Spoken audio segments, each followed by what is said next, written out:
건강 플러스 인사드립니다. 안녕하세요, 남유식입니다. 안녕하세요, 윤희영입니다. 네, 우리의 몸은 60조에서 100조에 가까운 세포로 이루어져 있다고 합니다. 정말 어마어마하게 많은 숫자죠.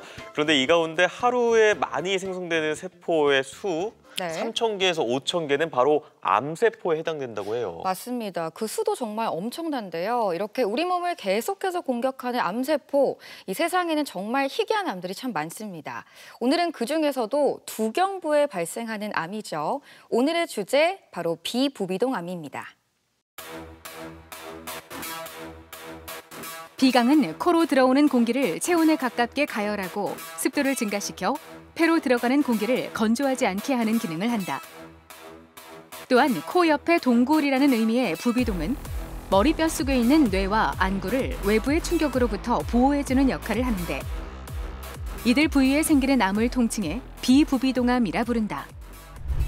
코로 숨을 들이쉬면 공기가 지나가는 길이 있는데 거기를 비강이라고 하고, 그 주변에 동굴처럼 빈 공간이 있는데 거기를 부비동이라고 합니다. 그 부분에 암이 생긴 거를 비부비동암이라고 합니다. 비강과 부비동에는 가벼운 염증 외에도 다양한 질병이 발생할 수 있는데, 중앙암등록본부 자료에 의하면 2021년 새로이 발생한 전체 암 가운데 비부비동암이 차지하는 비율은 0.2%. 오늘 TV 주치의에서는 치료가 어려운 희귀암, 비부비동암에 대해 자세히 알아본다. 네, 오늘 도움 말씀을 위해 건양대학교 병원 이비인후과 김혜진 교수 나오셨습니다. 교수님 안녕하세요. 안녕하세요, 교수님. 네, 교수님께서는 구강이나 침샘 같은 이 두경부에 잘 발생하는 질환을 좀 전문으로 다루신다고 들었는데요. 오늘의 주제가 바로 비부비동암입니다. 이게 두경부암이다라고 들었는데 사실 저희가 이름도 좀 많이 생소하고 치료도 어렵지 않을까 하는 생각이 좀 들거든요. 실제로 진료를 왔다가 두경부암으로 판정을 받는 환자분들이 좀 많은 편인가요? 두경부암을 통틀으면 더 많은 비율이고, 그중에 비부비동암은 좀 적은 부분을 차지하고 있습니다. 근래 2, 3주 동안 한 2분 정도 비부비동암을 발견을 하게 되었는데요. 한 분 같은 경우에는 한쪽 코가 계속 막히고 오래전부터, 그리고 그 코에서 계속 코피가 나서 오신 분인데, 이제 자세히 내시경으로 샅샅이 보다가 이제 혹을 발견해서 조직 검사를 나갔고, 그 검사 결과 부비동암이 나오셨습니다.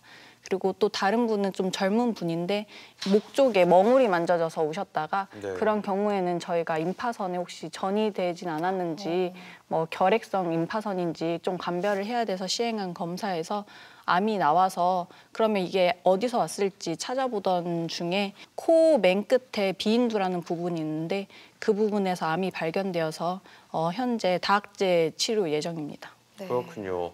많은 분들이 사실 우리 코 속이 어떻게 생겼는지도 잘 모르시고, 또 거기에 또 암이 발생하는지도 생소한 분들이 많으실 것 같은데요.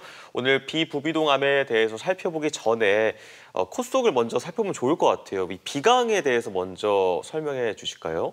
비강이란 저희가 코로 숨을 들이마시면 공기가 지나가는 길이라고 생각하시면 쉬우실 것 같습니다. 이 모양을 보면은 여기가 콧구멍이고요. 코로 숨을 들이마시게 되면 공기가 이렇게 지나가게 되고, 코 맨 끝 비인두라는 곳을 지나서 이제 입으로 지나가게 됩니다. 이 길을 비강이라고 생각하시면 쉬우실 것 같습니다. 그리고 부비동이라는 게 있는데, 부비동은 쉽게 말해서 코 옆에 있는 동굴을 말합니다. 저희가 머리가 다 뼈로 돼 있으면 무거워서 들고 다니질 못합니다. 이렇게 큰 빈 공간들이 있어서 공기가 채워지고 있는데, 여기 보시면은 코 옆에 가장 큰 동굴을 상악동이라고 하고, 눈이랑 이 옆에 있는 이 구멍을 사골동이라고 합니다. 그리고 뇌랑 이제 눈 사이에 전두동이라고 있는데 여기도 동굴이 하나 크게 있고요. 맨 뒤로 가다 보면 뇌 바로 아래에 동굴이 하나 더 있게 되는데 여기 이름을 저평동이라고 하게 됩니다. 그래서 4개씩 양쪽 총 8개 부비동이 있습니다. 네. 저희가 이제 단면을 통해서 좀 이해하기 쉽게 말씀을 드렸는데요. 비강이나 부비동, 이렇게 비어있는 공간들은 우리 인체에서 어떤 역할을 해내는 건가요? 코로 숨을 들이마시게 되면 공기가 들어오는데 그 공기들을 온도를 조절하기도 하고 또 습도를 조절하기도 합니다.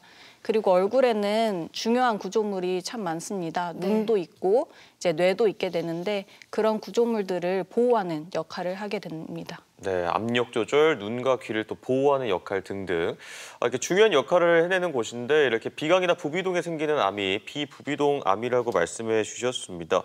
발견하기도 참 힘들 것 같아요. 네. 증상도 많이 없다고 하시니까 이 특징들은 어떤 게 있습니까?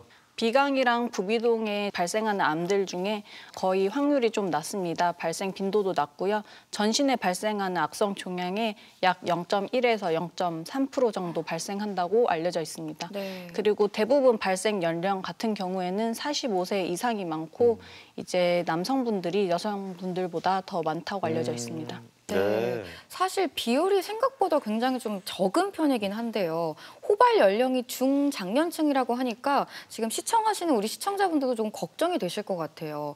이 유병률도 조금 살펴볼까요? 이제 우리나라는 나라에서 항상 조사를 해서 통계를 내고 있습니다. 네. 그래서 2021년도에 발표된 결과를 보면 총 61개의 암종에 대해서 연구를 진행하였는데요. 상대적으로 빈도가 비강이랑 부비동에 생기는 암 같은 경우에는 0.2% 그리고 10만 명당 0.9명 정도 발생한다고 알고 계시면 됩니다. 네. 그리고 확실히 통계표를 보니까 여성보다는 남성이 조금 더 많은 편이네요. 네, 거의 2배 정도 많이 발생한다고 아시면 될 것 같습니다. 뭐 특별한 이유가 있을까요? 두경부암 전체적으로 가장 영향이 있는 인자가 흡연이랑 음주가 있을 수 있습니다. 네. 그래서 뭐 흡연인 부분에서도 있을 수 있겠고 또 뒤에서 말씀드리겠지만 여러 물질들에 노출되었을 경우에 부비동암의 원인이 되기도 합니다. 이제 그런 직업군을 많이 가지신 분들에서도 남성분들이 더 많으실 수 있을 것 같습니다. 네, 흡연과 음주 이렇게 다양한 원인들을 꼽아주셨는데 그렇다면 발생하는 그 외의 원인에도 좀 짚어볼까요? 네, 비부비동암 원인에는 정말 다양한 게 있습니다. 이거를 말씀드리기 전에 이제 암에 대해서 먼저 말씀을 드려야 될 것 같은데요. 암 같은 경우는 그 조직을 보고 세포에 따라서 종류가 여러 가지로 나뉘게 됩니다. 네. 그래서 편평세포암이라든지 선암 같은 경우에는 이제 니켈이나 겨자가스, 크롬, 분진, 성면, 포름알데하이드 그런 물질의 노출이랑 관련이 돼 있어서 이제 가구 공장에서 일하시거나 신발, 가죽, 직물을 제조하는 공장 등에서 노출이 될 수 있습니다. 그래서 그런 데서 일하시는 분들은 꼭 마스크 같은 거를 쓰시길 권유드리고요. 또 다른 종류 중에 육종이라고 있습니다. 이런 경우는 방사선에 노출된 경우에 원인이 될 수 있다고 돼 있습니다. 또한 바이러스들도 원인이 될 수 있는데 인간 유두종 바이러스나 앱스타인바 바이러스 등이 원인이 될 수 있습니다. 특히 인간 유두종 바이러스에 의해 발생하는 반전성 유두종은 이제 암이 사실은 아닌데 그대로 오래 뒀을 경우에는 암으로 전환되기도 합니다. 그런 경우도 있고요. 또 아까 앞에서 말씀드렸다시피 흡연이랑 음주가 원인이 될 수 있습니다. 네. 확실히 원인을 보니까 외부 위험 물질에 대한 원인이 가장 큰 것 같은데요. 이 암 중에서도 보통 가족력이 많은 경우가 많잖아요. 혹시 비부비동암도 가족력이 좀 있을까요? 비부비동암보다는 뒤에 말씀드리는 비인두암이 더 유전적 요인이 크다고 알려져 있습니다. 네. 그리고 아까 선생님께서 증상이 없다라고 하셨잖아요. 그래도 좀 두드러진 증상이 있다면 어떤 게 있을지 증상에 대해서 좀 짚어볼게요. 비부비동암 같은 경우에는 무증상이 많을 수밖에 없다고 말씀을 드릴 수 있습니다. 네. 아무리 코 안에서 혹이 커지더라도 반 이상의 크기까지 커지지 않는 이상 증상을 나타내는 경우가 매우 드뭅니다. 또 무증상이기 때문에 많이 진행이 된 후에 오시는 분들이 많아서 다들 두경부암 또 비부비동암이라고 하면 이제 치료가 어렵다라고 하시는 분들이 많은 이유가 아무래도 발견되기 힘들기 때문이지 않을까 싶습니다.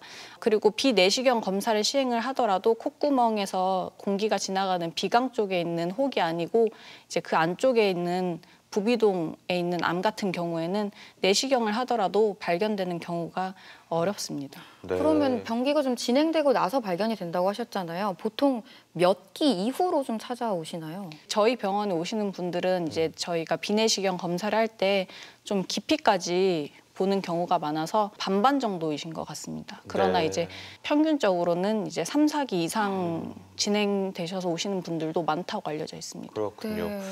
무증상도 많고 그리고 또 진단도 어렵다는 네. 말씀을 덧붙여 주셨는데요. 그럼 중기를 지나서 정말 증상이 나타나는 환자들이 찾아왔을 때는 어떤 증상들이 나타나는 거죠? 쉽게 말씀을 드리면 저희가 이제 비염이나 축농증이랑 증상이 비슷합니다. 그렇기 때문에 더더욱이 좀 늦게 발견되는 경우가 많습니다. 코에 나타나는 증상으로는 저희가 코 막히는 경우, 특히 네. 한쪽 코가 막히는 경우가 많고요. 네. 또 국소적으로 이제 안면부나 코 쪽이 아픈 경우, 그리고 코에서 지속적으로 좀 코피가 자주 나시는 분, 그리고 코에서 좀 콧물이라고 말을 하죠. 그런 네. 콧물들이 나타나는데 좀 찐득찐득하거나 아니면 피가 섞여 나오는 콧물, 그런 증상들이 있을 수 있겠습니다. 네, 네. 근데 저희가 목이 부어도 머리가 아플 때가 있고 이렇잖아요. 맞아요. 코 이외에도 또 증상들을 보일 수도 있을 것 같거든요. 앞에서 말씀드린 것처럼 부비동은 눈이랑 뇌랑 굉장히 가깝습니다. 그리고 얼굴에는 다른 주요한 장기와 신경들이 많이 지나가게 됩니다. 특히 뇌신경 같은 경우에도 부비동을 지나서 이제 아래로 내려가는 경우가 많은데요.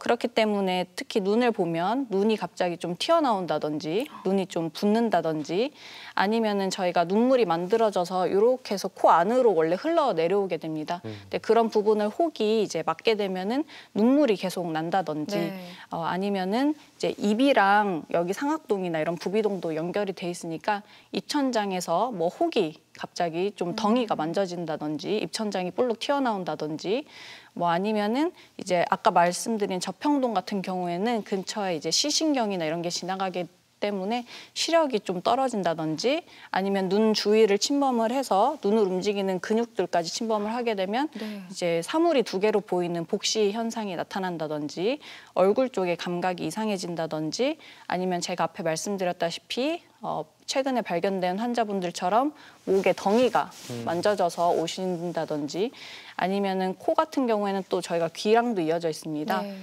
그래서 귀가 먹먹하거나 아니면 중이염 증상으로 오시는 분들도 계십니다. 네, 들을수록 증상이 너무 좀 무서운데요. 아까도 신경이랑 다 연결이 되어 있다고 하셨잖아요. 그러면은 이 암이 혹시 뇌로 퍼지거나 이러지는 않나요? 진행이 많이 된 경우에는 그럴 수도 있어요. 전이의 뇌로 위험성도. 침범하는 경우도 있습니다. 아, 진짜 무섭네요. 네, 근데 교수님께서 말씀해주신 뭐 코막힘을 비롯한 코 외 증상들, 뭐 시력 저하 이런 것들이 나타났다고 해서 우리가 나 혹시 비부비동 암인가 이렇게 의심하는 경우는 많이 없을 것 같아요. 네. 또 그만큼 진단이 중요할 것 같은데 어떻게 진단이 내려질까요?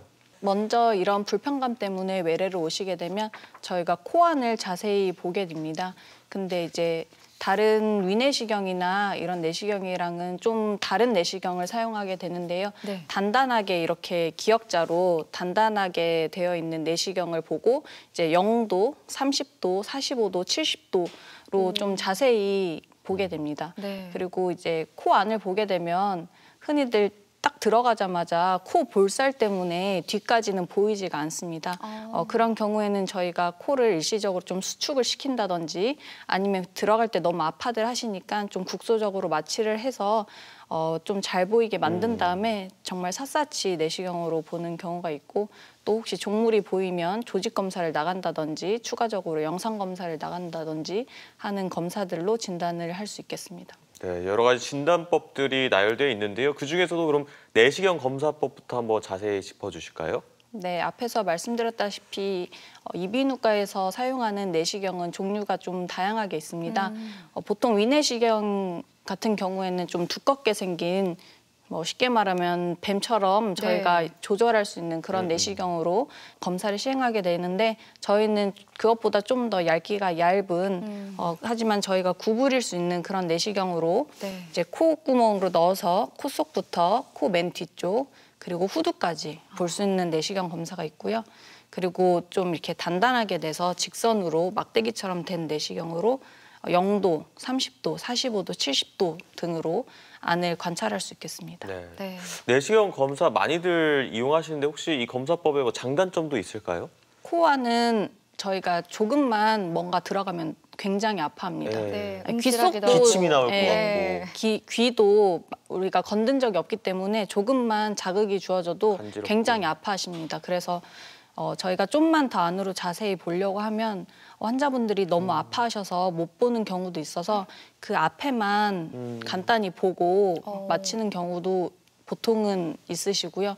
또 워낙 아까 말씀드린 것처럼 코 안은 복잡합니다, 구조가. 그래서 그 안을 자세히 보기 힘든 경우가 많습니다. 또 일반적으로 코가 휘어 계신 분들도 많아서 네. 그 휘어 있는 콧구멍 안으로는 내시경이 들어가기 힘든 경우도 있습니다. 그럼 내시경을 하기는 해야 되잖아요. 그럼 뭐 국소부위 마취를 하나요? 그런 건 저 없나요? 같은 경우에는 이제 마취제가 섞이고 점막 수축제가 섞인 솜을 넣어놨다가 뺀 다음에 네. 좀 코 볼살을 줄이고 환자분들이 통증을 덜 느끼시게 한 다음에 좀 깊이까지 보는 편입니다. 네, 일시적으로. 네. 그럼 이렇게 내시경 검사를 해서 종물을 만약에 찾아냈다 하면 그 종물을 토대로 이제 조직 검사를 하겠죠. 이 조직 검사에 대해서도 좀 짚어볼게요. 외래에서 저희가 이제 진료를 보다가 만약에 혹이 발견이 되면 조직 검사를 나가게 되는데 그런 경우에는 국소적으로 아까 말씀드린 솜이나 뿌리는 거 이런 걸로 마취를 시행한 다음에 외래에서 국소 마취하에 조직 검사를 나가는 경우도 있고요. 만약에 너무 속에 깊이 혹이 있다든지 아니면 위험한 구조물들이 안에 있을 것 같은 경우에는 전신 마취를 시행을 해서 수술방에서 조직 검사를 나가기도 합니다. 네. 그럼 이렇게 조직 검사를 마친 뒤에 조금 더 병변을 자세하게 살펴보려면 아무래도 영상 검사를 시행을 하겠죠. 뭐 CT, MRI, PET 굉장히 다양할 텐데 하나씩 조금 자세히 짚어주실까요? 조직 검사를 시행하기 전에 미리 전에 시행하는 경우도 있습니다. 네. 왜냐하면 아까 말씀드린 것처럼 비부비동 쪽은 주요 구조물이 많고 또 혈관도 참 많은 곳이기 때문에 혹시 위험성을 감별하기 위해서 미리 CT나 MRI를 찍는 경우도 있고요.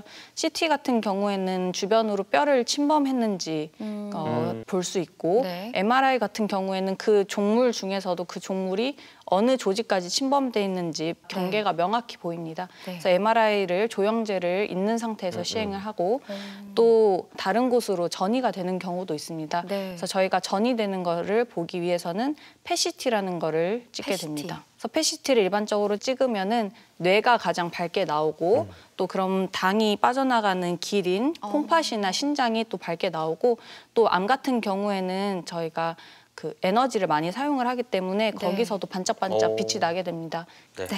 대전 MBC 건강 플러스 오늘은 비부비동암에 대해 살펴보고 있는데요. 이번에는 병원에 직접 찾아가 환자들을 만나보고 진단 방법과 치료법에 대해 살펴보겠습니다. 화면으로 만나보시죠.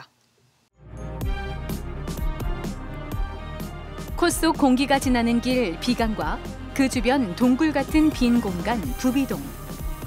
서로 인접해 있고 그 특징이 유사해 이들 암을 한데 묶어 비부비동암이라 부른다. 비부비동 종양의 가장 흔한 증상이 바로 한쪽 코막힘인데 종양의 위치와 진행 정도에 따라 누런 콧물이 나타나고 후각장애와 두통이 동반될 수 있으며 심하면 코피가 반복되는 경우도 있다. 오늘 어디 불편해서 오셨어요? 저 왼쪽 코가 계속 막히고 콧물이 나와서 찾아왔습니다. 그러면 콧물은 혹시 찐득찐득하다든지 물 같다든지 색은 어떻다든지 저한테 설명해 주실 수 있나요? 콧물은 찐득찐득한 형태였고요. 피가 섞여 나오는 경우도 많이 있었습니다. 코 안에 내시경이나 더 자세히 진료를 보신 적 있나요? 코에 물혹이 있다는 얘기만 들어봤습니다. 비강암은 코에 생기는 대표적인 악성 종양이다. 축농증이나 비염 증상과 매우 비슷해 코 물혹, 비중격 만곡증과 같은 질병과 헷갈릴 수 있다. 40대 이후 그리고 남성의 위험도가 높게 나타나고 있다. 이 환자분 같은 경우에는 부비동이랑 비강이 연결된 곳에 물혹이 오래전부터 있으셨는데요. 조직 검사를 외래에서 간단히 내시경을 보면서 시행을 하고 혹시 암이 진단된다면 CT나 MRI 그리고 PET 등을 통해서 크기가 얼마나 큰지, 다른 곳에 전이되진 않았는지 또 그거에 맞춰서 수술적 치료 등을 생각해 볼 수 있겠습니다. 비부비동암 초기 병변인 경우 비강 내시경하 제거 수술이 가능하지만 안타깝게도 이미 진행이 많이 된 상태에서 발견되는 경우가 많다. 비부비동암 진단은 비내시경 검사를 통해 종양 소견을 발견하고 CT나 MRI 등의 영상 검사를 통해 진단을 내린 후 조직 검사로 확진한다. 양성 종양의 경우엔 대부분 코를 통한 내시경 수술로 완전 절제가 가능하다. 오늘 어디 불편해서 오셨어요? 제가 귀가 자꾸 이렇게 먹먹한 느낌이 자꾸 드는데요. 수영장에서 물 차듯이 약간 그런 먹먹한 느낌이 계속 들거든요. 혹시 귀 말고 코나 목 쪽 불편한 건 없으세요? 코는 자주 막히는 것 같고요. 그다음 이렇게 어느 순간부터 여기 목 주변에도 이렇게 덩어리가 만져지는 것 같습니다. 목에 멍울은 언제부터 있으셨어요? 계속 예전부터 계속 그랬는데요. 크기가 작아지진 않고 그대로 계속 그렇게 있는 것 같습니다. 코 뒤쪽과 목의 위쪽에 위치한 비인두. 비인두암은 목감기와 증상이 흡사하다. 목과 인두에 불편감과 통증이 나타나고 심하면 귀출혈과 함께 청력이 소실되기도 한다. 이 환자분 같은 경우에는 보통 저희가 귀, 코, 목이 같이 연결되어 있습니다. 그래서 이비인후과에서 귀, 코, 목을 같이 보게 되는데요. 증상으로는 귀 증상이랑 경부 쪽 종물 증상으로 오셨지만 비인두라고 코와 이관 그리고 목이 연결되는 부위에 덩이가 관찰되셔서 조직 검사를 나간 상태고 암이 관찰될 경우에는 수술적 치료보다는 방사선 치료를 시행할 수 있겠습니다. 비인두암 진단을 위해서는 비내시경 검사와 조직 검사, 영상 검사, 그리고 바이러스 검사가 진행된다. 혈청 검사를 통해 혈액 내 EB 바이러스 항체가 양성이면 비인두암을 의심할 수 있다.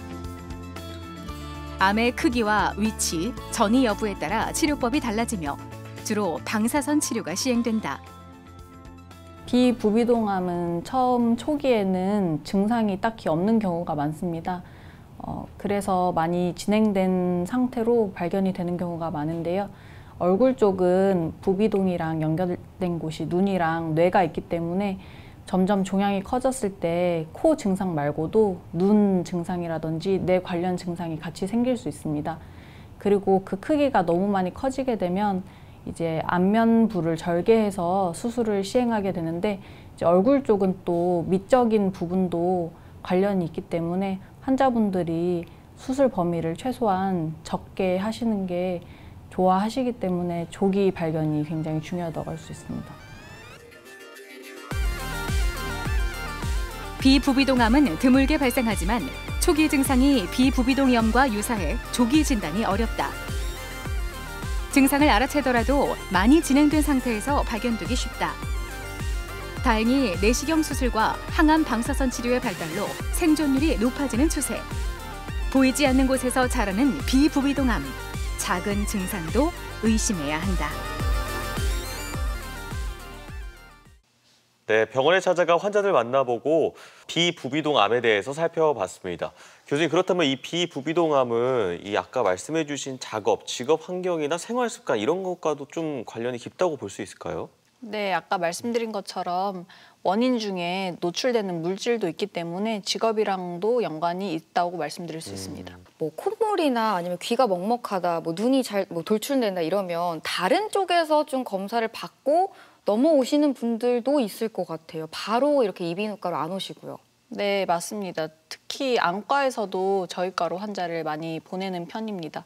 뭐 눈물이 계속 흐르는 유루증이라든지 복시나 그런 경우에는 일단은 눈 주변으로 해서 영상 검사를 하게 되는데 그 영상 검사를 했을 때 저희 코 쪽에 종물이 있다고 의뢰되는 경우가 많습니다. 네. 자, 지금부터는 치료법에 대해 살펴볼 텐데요. 이 병변의 위치상 또 그리고 다학제로 치료가 요즘 많이 이루어진다고 들었는데 실제로 치료도 그런 식으로 이루어집니까? 일단은 저희 요즘은 다학제 진료가 추세입니다. 네. 다른 여러 과들이 모여서 같이 이 병에 대해서 얘기를 나누고 치료 방향을 결정하는 게 다학제 치료라고 생각하시면 되는데요. 메인인 저희 이비인후과가 있을 수 있겠고 코 같은 경우에는 눈이랑 뇌랑 그리고 안면부랑 연관이 있기 때문에 신경외과라든지 성형외과라든지 치과라든지 다른 과들이 함께 참여하게 됩니다. 또한 치료로 방사선 치료라든지 항암 치료가 이루어질 수 있기 때문에 그런 치료를 담당하는 방사선 종양내과라든지 아니면은 다른 종양내과 그런 교수님들이 같이 진료를 보게 됩니다. 네. 그렇군요. 자, 이제 비부비동 암의 치료 방법들 자세히 살펴볼 텐데요. 이 환자 사진을 보면서 실제로 얘기를 해볼까요? 일단 기본적으로 비부비동암의 치료는 원칙적으로 그 암을 잘 제거하는 것입니다. 충분한 절제연을 두고 제거를 하는 것이 일단 첫 번째 치료라고 생각하실 수 있겠습니다. 우리가 콧구멍을 두 개로 나누는 가운데 벽이 비중격이라고 하는데 네. 이 부분이 비중격이라고 생각하시면 되고 아까 말씀드린 것처럼 코 안에는 살이 많습니다. 네. 그 살들을 위치에 따라서 하비각계, 중비각계, 상비각계 이렇게 말을 하기도 하는데 요게 콧구멍 안을 들여다보면 가장 먼저 나오는 코 볼살인 하비각계라고 생각하시면 됩니다. 네. 이 사이에 있는 이게 이제 종물이라고 생각하시면 되겠고요. 네. 모양이라든지 그런 걸 봤을 때 이제 이게 암인지 아닌지 판단이 어려운 경우에는 조직 검사를 시행하게 됩니다. 수술방에 들어가서 그 경계 부위를 좀 명확히 본 다음에 최대한 암이 침범한 조직들은 다 제거를 하게 됩니다. 아무래도 이제 코 속이나 좀 좁은 부위다 보니까 이 치료도 쉽지가 않을 것 같은데요. 이 치료법도 과거와 현재가 굉장히 많이 좀 달라졌다고 들었습니다. 이것도 좀 비교해서 설명을 해주실까요? 네, 과거의 치료법 같은 경우에는 그냥 딱 봐도 저희가 좀 보기 어려운 그런 수술법들이 많습니다. 네. 예를 들면 담배 꽉 앞에 그려져 있는 그런 네. 무서운 사진들이 거의 두경부암 수술이 많다고 보실 수 있겠는데요. 네. 상악동에 암이 크게 생겼을 경우에는 눈 아래부터 이렇게 절개를 시행을 해서 코 옆으로 해서 입까지 해서 이렇게 상악골을 절개하는 수술을 예전에는 많이 시행을 했습니다. 네. 그때는 내시경이라는 게 발달하지 않았을 때이기 때문에 네. 다 눈으로 보면서 수술을 시행했고 치사율이라고 해야 되나 그런 네. 것도 높았다고 생각하시면 됩니다. 그럼 요즘에 현재는 이제 아무래도 내시경으로 좀 많이 수술을 하겠죠? 네, 내시경으로 들어갔을 때 그 종물 부위만 내시경으로 보면서 잘라낸다든지 제거를 한다든지 또한 상악동 같은 경우에도 일부는 내시경만 이용을 해서 종양을 잘라낸다든지 하는 수술을 하고 있습니다. 하지만 암이 너무 진행이 되거나 다른 부분까지 퍼진 경우에는 이렇게 내시경 수술만을 이용하는 경우에는 한계가 있을 수 있어서 그런 경우에는 어쩔 수 없이 앞에 보신 그림처럼 안면부 절개를 통한 수술을 시행할 수밖에 없습니다. 네. 근데 이런 경우도 수술이 가능한 경우에는 이제 수술적 치료를 고민해 보겠지만 수술이 안 되는 경우도 있잖아요. 그 외에는 좀 어떤 치료를 받아볼 수 있을까요? 네, 암이 이제 주요 구조물, 뇌라든지 너무 침범을 네. 많이 하고 기수가 너무 높은 경우에는 수술이 너무 어렵다라고 판단되는 경우에는 추가적으로 방사선 치료나 항암, 화학요법을 시행할 수도 있겠고 수술 후에 수술로 아무리 종물을 다 제거를 하였지만 그 주변부까지 추가적으로 치료를 시행해야 될 경우에는 방사선 치료나 항암 화학요법을 추가적으로 또 시행하고 있습니다. 네, 저희가 치료법을 다루다 보면요, 그 표적 치료제라는 것도 사용이 된다고 들었거든요. 이 경우에도 좀 표적 치료제가 사용이 많이 되나요? 그 암에 따라서 항암 치료가 다 달라집니다. 네. 그래서 이 암 같은 경우에는 이 항암제가 잘 들을 것 같다. 이 암 같은 경우에는 방사선 치료가 더 잘 들을 것 같다.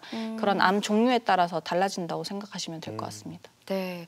자, 그럼 아까 말씀해 주신 대로 수술을 좀 하다 보면 아무래도 얼굴 부위다 보니까 좀 결손되는 부위들이 있을 것 같아요. 이런 부분은 좀 어떻게 재건수를 해볼 수 있을까요?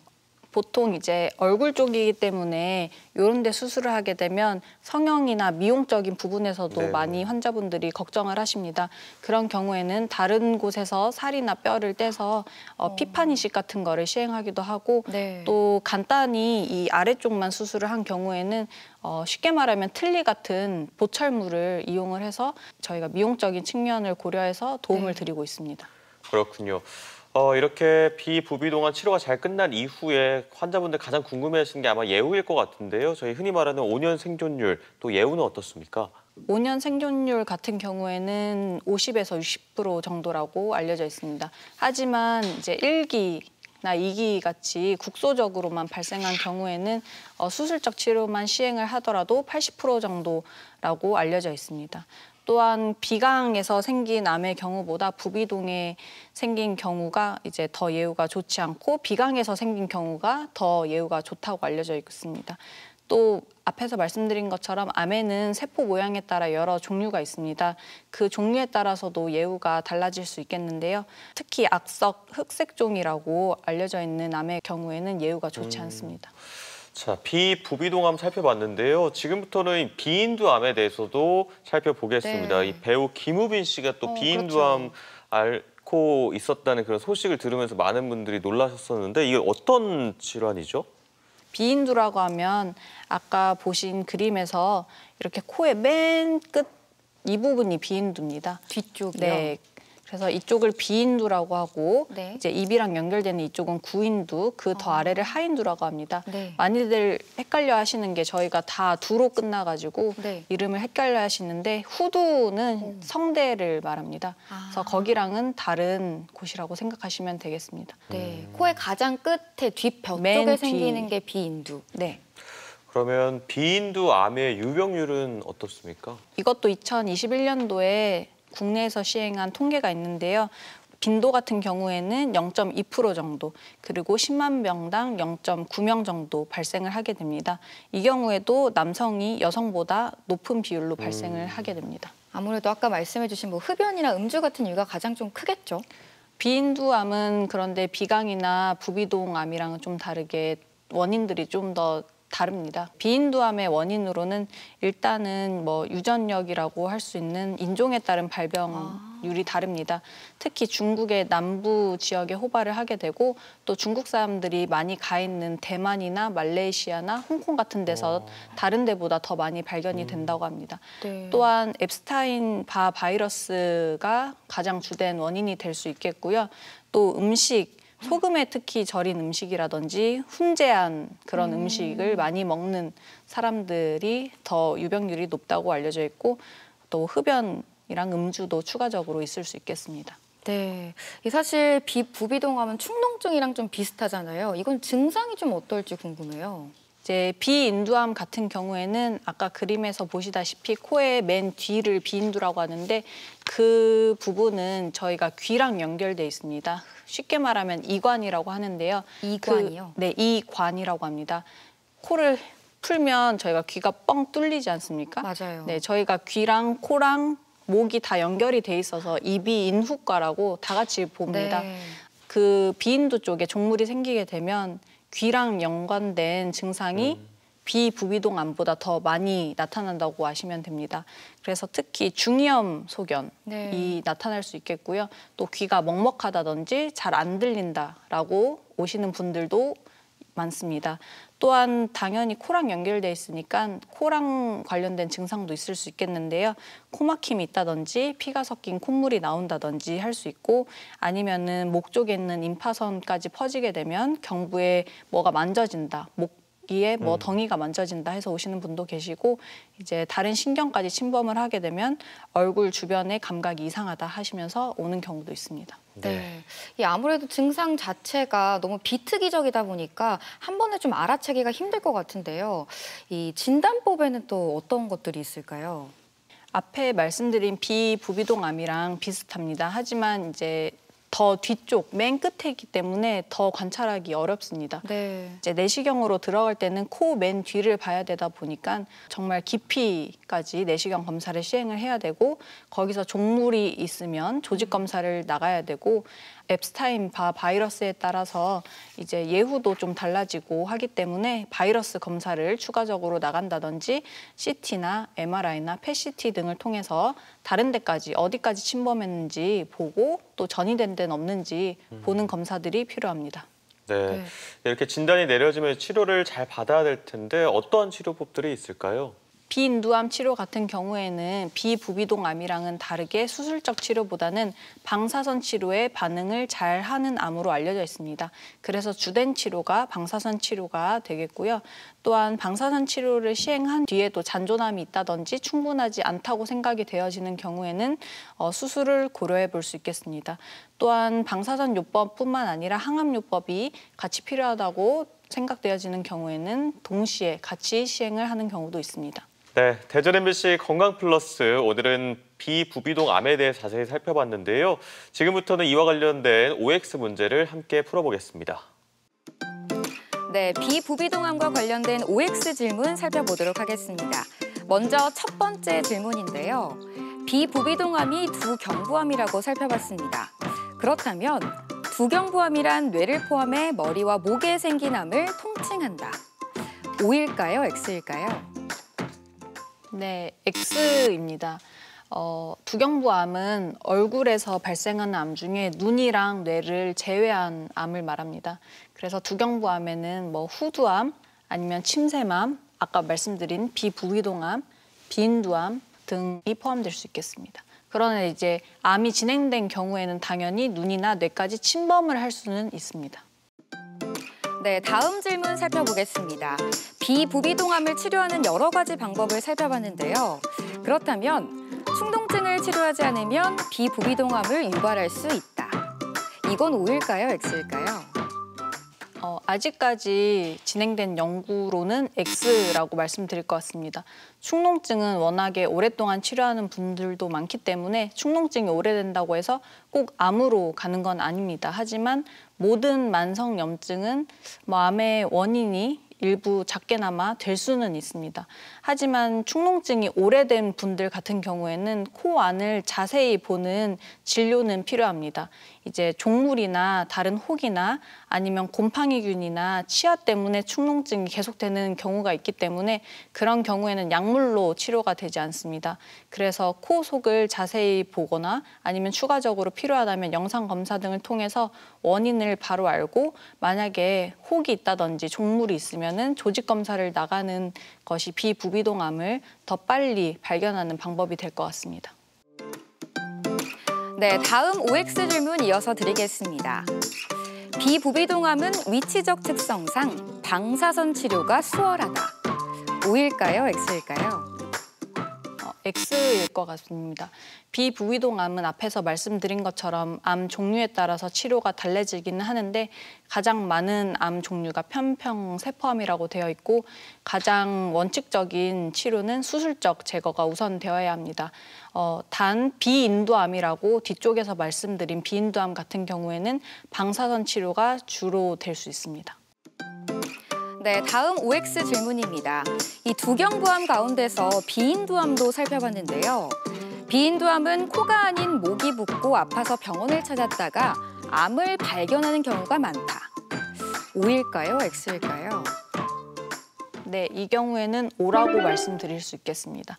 이제 목 쪽에 통증이 있다든지 아니면 부어서 덩이가 만져지는 경우에는 얼굴 쪽 두경부암을 샅샅이 한번 봐야 되는데요. 그런 경우에 목에 종물로 오셨다가 비인두암이나 이제 비강, 부비동암이 발견되는 경우가 있습니다. 네, 다음 질문 이어서 드리겠습니다. 비부비동암은 비강에 가장 많이 발생하고 다음으로 상악동에 많이 발생한다. O일까요? X일까요? 네, X입니다.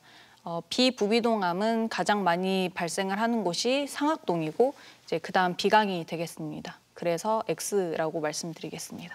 비부비동암과 관련된 오해와 진실을 풀어봤고요. 지금부터는 시청자 여러분이 남겨주신 궁금증 만나보겠습니다. 네, 시청자 여러분께서 남겨주신 궁금증 하나씩 풀어보도록 하겠습니다. 먼저 첫 번째 궁금증인데요. 먼지가 많이 나는 직업에 종사하고 있습니다. 평소 축농증이 심해서 치료를 자주 받는 편인데 최근 들어서는 광대 부위도 누르면 아픈 것 같고 코피도 잦아졌습니다. 비부비동암 증상을 보니까 제 증상과 비슷한데 어떤 검사들을 받아봐야 할까요? 하고 물어오셨네요. 어떤 검사를 받아야 할까요? 네, 말씀하신 환자분처럼 직업적인 요인도 있고 또 만약에 한쪽 코에서만 계속 콧물이 흐르고 피가 섞인 콧물이 흐른다면 병원에 오셔서 비부비동암 아니면 비부비동안을 자세히 보시는 것이 필요합니다. 맨 처음으로 할 수 있는 건 간단히 내시경 검사를 할 수 있겠고요. 그 안에서 혹이나 이상이 발견된다면 추가적으로 조직 검사 그리고 추가적으로 CT나 MRI 같은 영상 검사를 시행할 수 있겠습니다. 네, 다음 시청자 궁금증 풀어보도록 하겠습니다. 언니가 비인두암으로 고생하고 있습니다. 가족력이 있다고 들었는데 혹시 미리미리 체크해 볼 수 있는 검사가 있을까요? 그리고 평소 조심해야 할 생활 습관이 있을까요? 하고 물어오셨네요. 어떤 것들이 있을까요, 교수님? 비인두암으로 오시는 많은 분들이 이제 성인 같은 경우에는 중이염이 잘 걸리지 않는데 중이염 증상으로 오시는 분들이 많습니다. 그래서 일단은 귀, 코, 목을 자세히 한번 보시는 게 좋을 것 같고 특히 비인두 같은 경우에는 코의 맨 끝에 위치하기 때문에 내시경으로 코 맨 끝까지 한번 관찰하는 것이 중요합니다. 그리고 예방할 수 있는 방법에는 앞에 말씀드린 것처럼 일단은 소금에 절인 음식이나 아니면은 훈제 같은 음식은 좋지 않으니까 조금 피하시고 모든 두경부암에 그렇듯이 흡연이랑 음주는 두경부암뿐만이 아니라 모든 암에 좋지 않습니다. 그래서 그런 부분도 생활 습관을 좀 교정하는 것이 좋을 것 같습니다. 자, 끝으로 비부비동암에 대해서 꼭 기억해야 할 점 한 문장으로 요약을 해볼 텐데요. 비부비동암은 네모다. 교수님, 이 네모를 채워주실까요? 저는 좀 알려져 있지 않은 미지의 동굴이라고 말씀드리고 싶습니다. 미지의 동굴. 네, 비부비동 특히 저희가 잘 아는 게 콧구멍 2개만 알지 그 안에는 어떤 구조가 있는지 잘 알지 못합니다. 동굴도 입구만 알지 그 안으로 직접 들어가 보지 않으면 안에 뭐가 있는지 모르듯이 코 안은 자세히 보아야 아는 구조고 또 그 안에 종물이 샅샅이 보지 않으면 발견되기도 어려운 구조가 비부비동, 비강, 그리고 비인두라고 생각이 되어집니다. 그래서 사람들도 잘 모르고 그렇기 때문에 미지이고 또 샅샅이 봐야 되고 동굴처럼 실제로 생겼기 때문에 동굴이다, 미지의 동굴이다라고 말씀드리겠습니다. 네, 우리의 건강을 위해서 우리 몸을 더 세심하게 관심 있게 관찰해야 될 것 같습니다. 자, 대전 MBC 건강플러스 오늘은 비부비동암에 대해서 자세히 살펴봤습니다. 지금까지 도움 말씀에 이비인후과 김혜진 교수였습니다. 오늘 말씀 감사합니다. 고맙습니다. 감사합니다.